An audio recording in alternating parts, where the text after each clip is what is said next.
Hello and welcome to the Handicapable Black Woman Throne Room. My view of humanity is a whole new tea.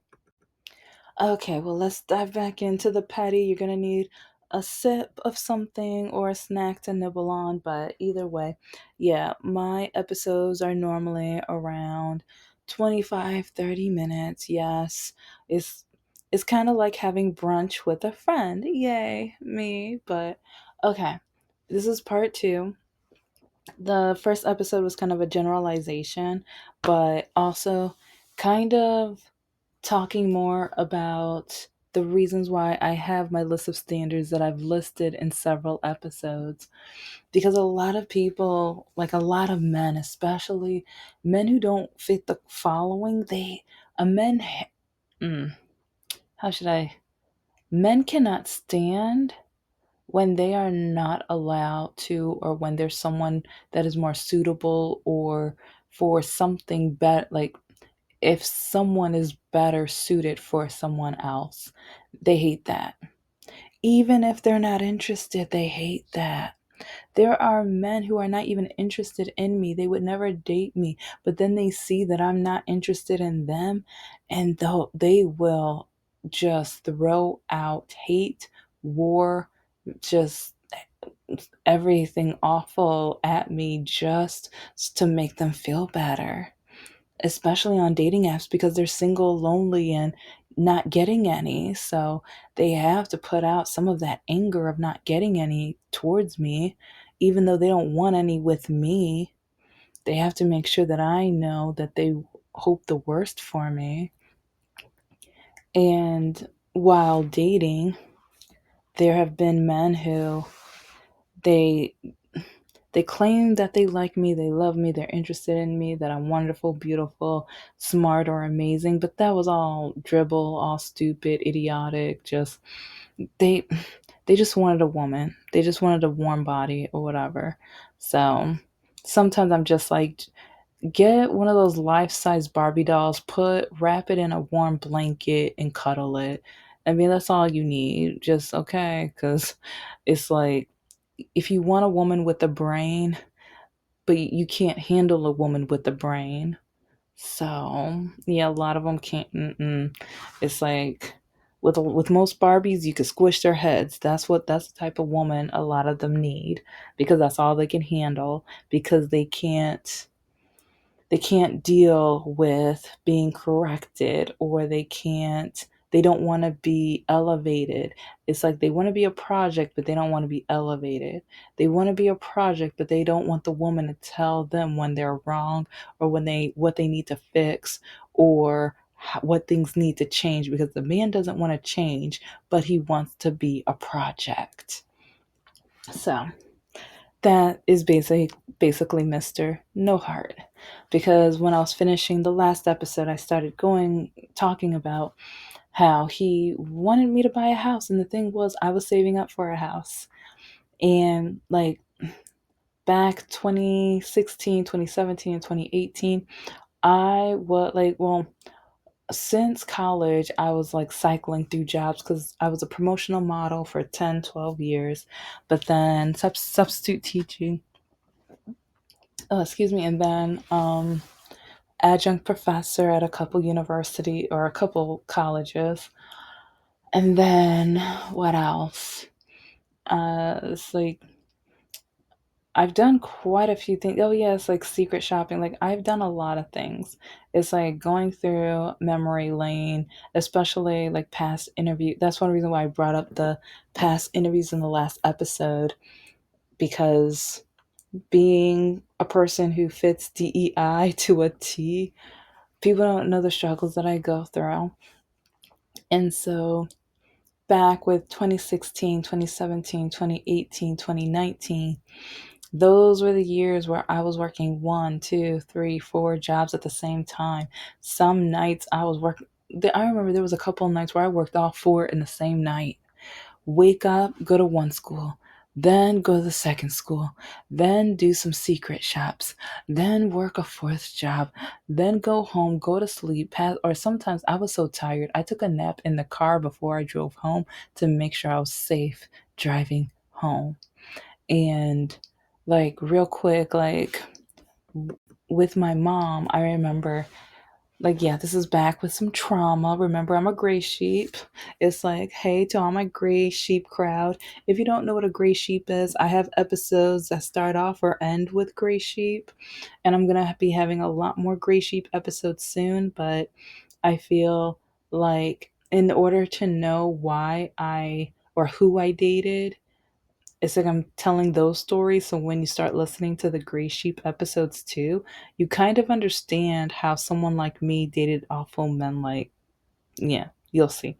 I know with Mr. No Heart and saving money, and oh yeah, like with my mom, it's like I was going through just, I was working so many jobs and stuff. But then I remember one night going home and my, like, sometimes I just wonder how if my mom realized how mean or evil she was to me. But I remember when I got home, I was so exhausted and tired. I just wanted to go upstairs and go straight to bed. I didn't even eat dinner. I didn't eat it. The only thing I ate was the school lunch. And I just remember she was just like, all you're ever gonna be is a garden hoe. I just like, and she named one of my family members. You're just going to be just like them.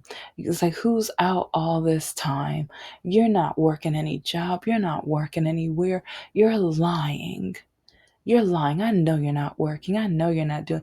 And it's really crazy because there's been, I don't know if this is like a black thing, but there's a lot of black men that sounds kind of like how she, because there's quite a few black men on the dating apps who, when I say you have to have a degree or you have to invest, or I know you don't have an investment, I know you don't have a degree.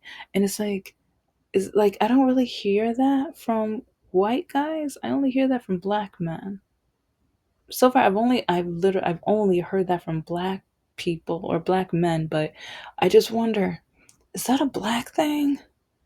I want to look that up. I want to do the research because I'm just like, is that like, because I remember there was one guy who was like, I know you don't have all of that. It's like, that's why I only want white women there anyway. Oh, I have his screenshot so many. If I can find it for this episode, and if I remember, I'll try to sneak it into this episode so you can see it. And you know what? Yeah, with this episode, I'm just gonna have screenshots of some of the awful, like, ignorant, stupid screenshots that I've collected over the years or whatever. I have over 300. I think I have close to 400. But anyway, back to the main subject. Yay. But I remember when she was saying all this stuff or whatever. And I just remember I was about to break down in tears because I know years ago, it's like because with my undiagnosed walking, it was getting worse and worse. And she kept telling me, as long as you walk like that, no one's ever going to hire you. If you keep walking like that, everyone's going to just laugh at you. You want to be laughed at your job. And it's like I've told you in other episodes how I, like, when I went to job interviews, I would have a big bag and I would have an extra change of clothes. And I would leave out the house before she could see me because I did not want her knowing that I was going to a job interview because I hated coming home and her saying, "Did you get the job? Did you get the job?" Well, you're gonna sit there and tell me because it's like because sometimes they don't tell you right then and there if you got the job.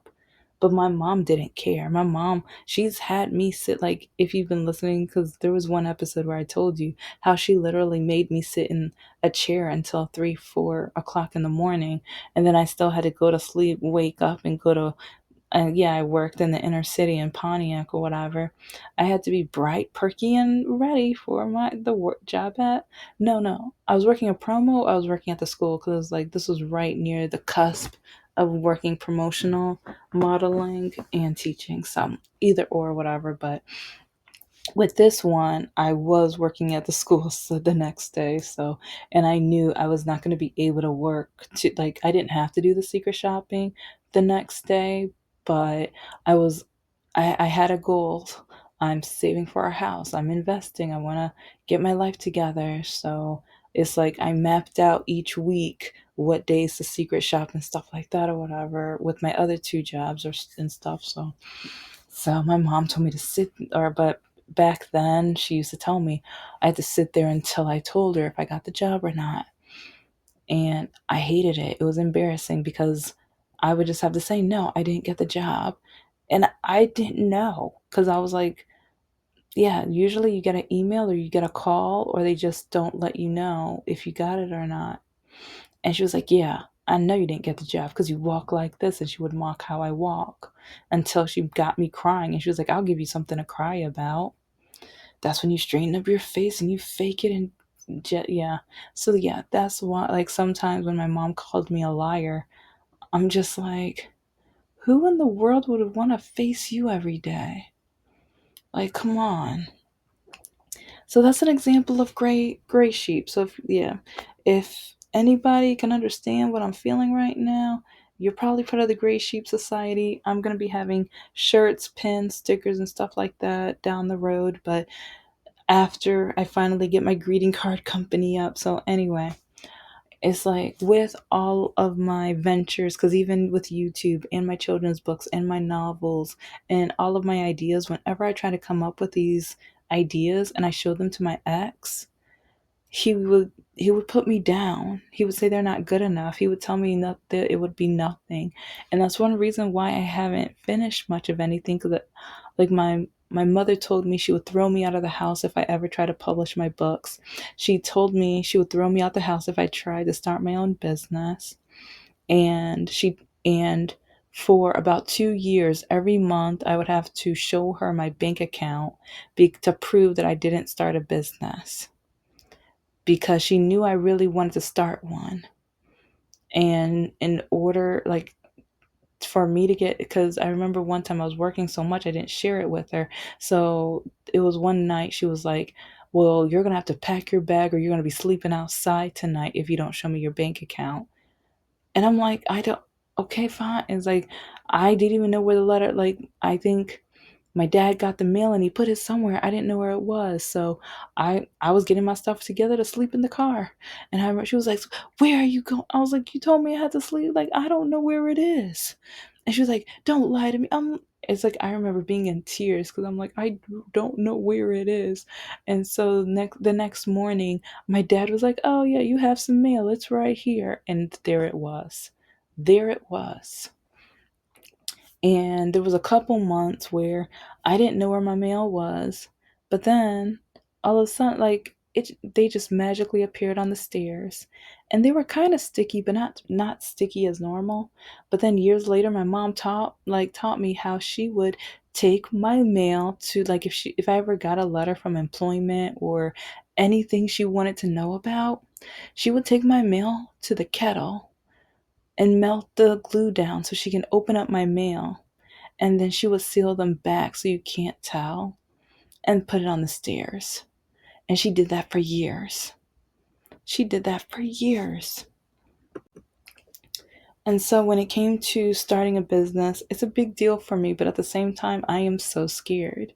And it's like, so because when it comes to family, I didn't have family support. And then when it came to dating, a lot of black men, either they hated like, a lot of them say, what kind of man wants an educated woman? I don't want a woman with a brain. I just want to make sure I can bang out her brains. I just want a woman she's going to have my babies and make my sandwiches. And it's like, it's like, but then they call me stupid when I have money saved, invested in a high credit score. But then next thing you know, they call me because they need my credit score. Excuse me, you need what? You don't know. You don't need my credit score. No, I just need you to sign something. Nope. Oh, so you're gonna leave me hanging? Yep, sure am. Sure am. Yeah, it's like you said I was stupid. You said I was stupid because I was not going to just spend all my money on Nikes and ridiculousness. Remember? Remember.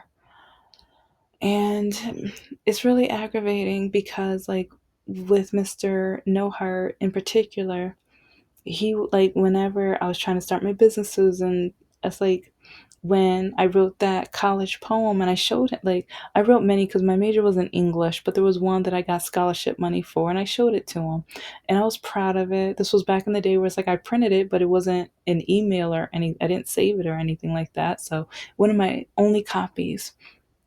But then days later, I'm cooking in the kitchen. I went to go throw something away, and he threw it out. He threw it out. He didn't even read it. Threw it out. And then 2019, I wrote the very, very, very extremely rough draft of my novel. And I asked him to read it. And he refuses. And then, like an hour or two later, before we go to bed, he's like, I'll read it if you actually publish it.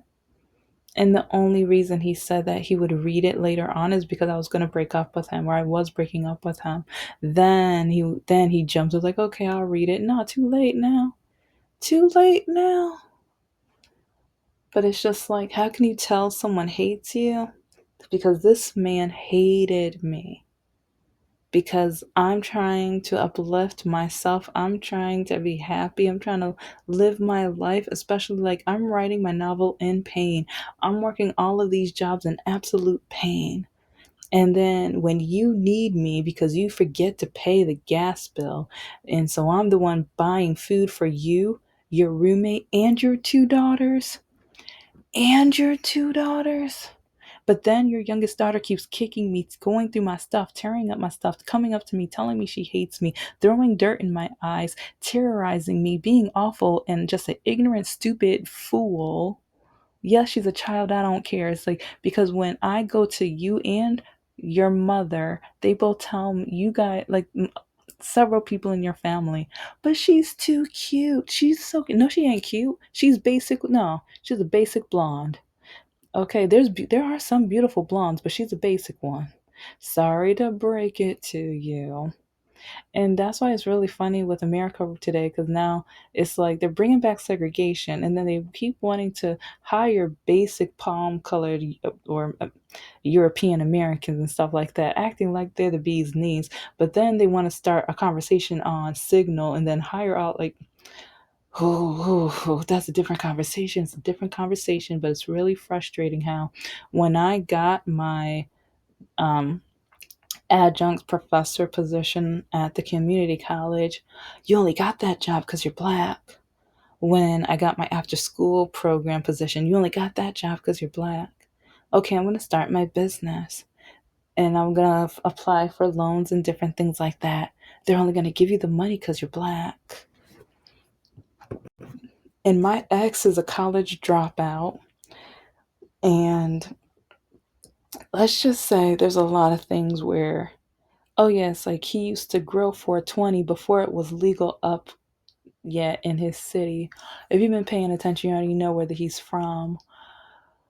But it's just crazy. It's like all of the stuff that he's done in his past, it's okay because he's a white man. It's okay. It's okay. But then, and especially if it's bad, like a white man can do so many terrible, awful things. They can give up. They can drop out. They can be idiots, stupid, ignorant, just ridiculous. But then a black woman, I'm not perfect. I'm far from perfect, but at the same time, I'm being as responsible as I can. I'm working my tush off. I'm doing anything and everything I can. But then I'm getting hate from him, or I'm being told that I have to help him. Like, oh yeah, because yeah, even after the gas bill, after like I help, like his vehicle gets repossessed. His mother doesn't help him. His roommate doesn't help him. His siblings don't help him. Like he needs my help. His car breaks down. His credit score is garbage, so he needs me. And then it's like I already told you, like, yeah, with Christmas presents, he only gave me stuffed animals for Christmas presents. Yeah. That's all he thought I was worth until he owed me money. Then he wanted to use my own money, my hard-earned money, on a Christmas present, but then he wanted to tell his family he got me a laptop. No, you used my money. No, I got myself, like I got it. You chose it, but I got it. That's my money. Listen to part three because I even read, I go into the dictionary and read what the definition of gift slash present is. I read the definition. He needs the definition. Sure. Because I'm like, because there was one Christmas where part of my Christmas present was paying my mother back from because someone hit and totaled my car and I was just going through a lot of things. So I did, there were like, I started a payment program or whatever. But I remember my mom would like, one reason why I was determined to do it for Christmas or by Christmas was because she said, you're just going to end up like a family member. You're never going to pay me back. You're useless. You're going to be nothing. It's like, you're always going to owe us money. It's like, and she, like, when you keep telling Gray Sheep that, when you keep telling somebody that, they want to get that out of their mind. And for me, I needed that for my mental health. And so I was saving up money like to buy them at least a small present for Christmas, but then I was going to buy them something for like Valentine's Day. I was getting ready to at least give them a gift certificate to go to a very nice restaurant for Valentine's Day. But that wasn't good enough. And my mother, for about an hour, sat me in her room telling me how awful, terrible I am of a daughter. And she's embarrassed of me. Yeah, gray sheep, gray sheep. So, anyway, with this man hating me, I'm gonna end it with I'll tell the whole story another time, but to all the people dating and you don't know if the person you're dating, because it might be male or female or whatever, but this is a quick story so you know if they hate you or not. They might say they love you, but they hate you because you already know about my now diagnosed disability, and you know how my ex refused to call me, and like you know all of the terrible things I've been through and stuff. Well, I just watched a documentary on Netflix. It's something like the most hated man on the internet.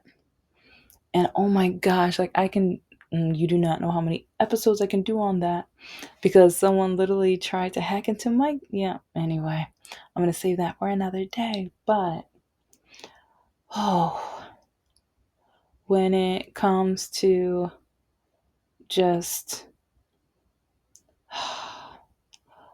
the way that okay, when I was trying to do my surgeries or going through the surgeries and everything like that, I asked for the last, or actually the last 3 or 4 years. I'm sorry, I'm still kind of mentally just, yeah, when I think about this story, it makes me cringe.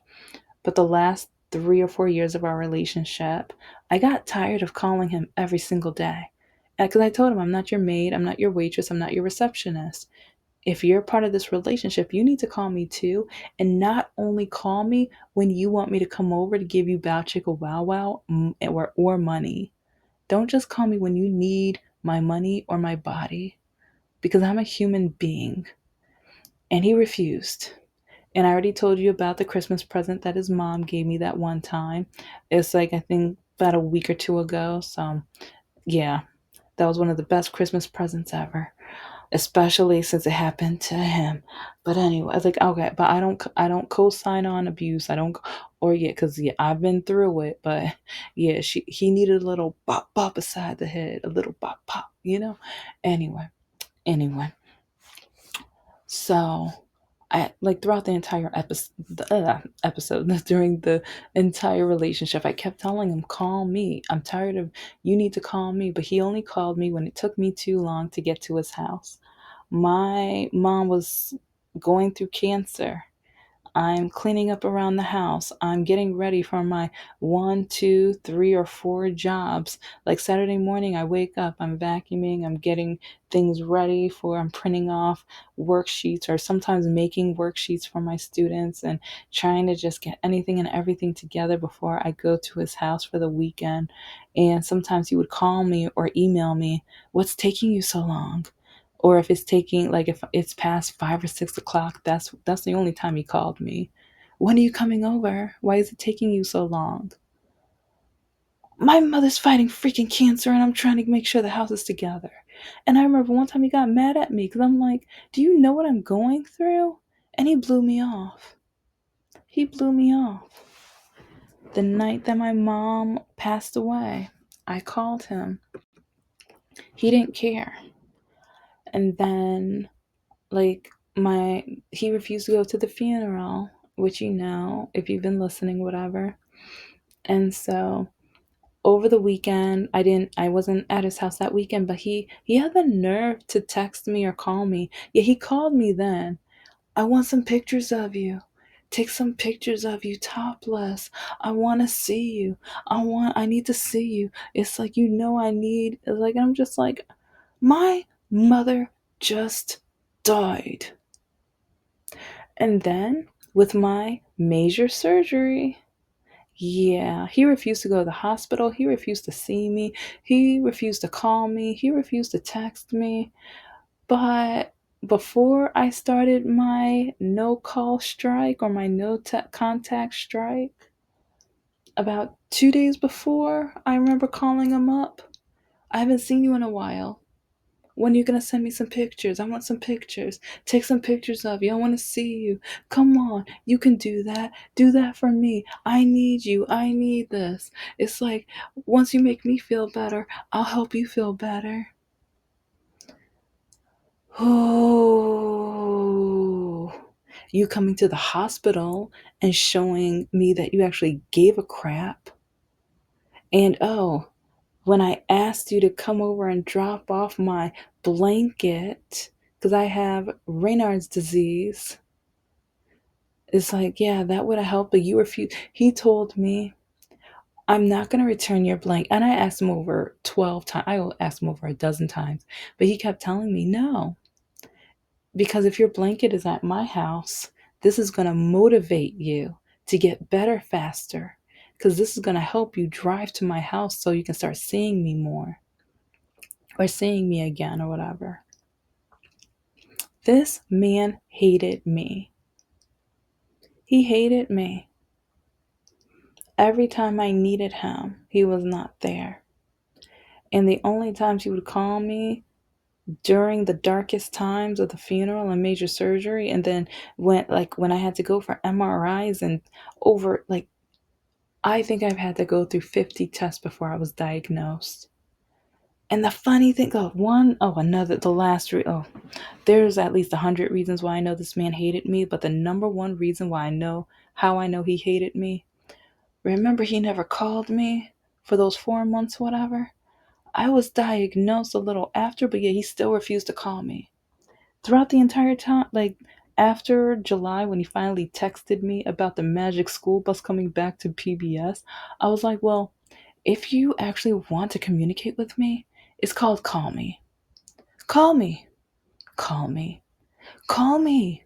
I kept telling him to call me. Over the last 4 years of our relationship, I kept telling him to call me.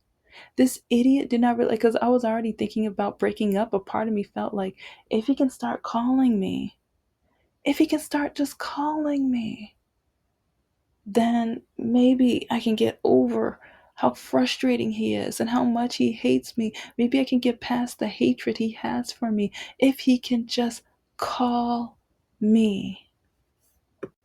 But thank you so much for listening to the Handicapable Black Woman Throne Room. I am a woman, I am of color, and I am handicapable. But most importantly, I am human and you're human too. And please don't forget to like, comment, and subscribe. Bye.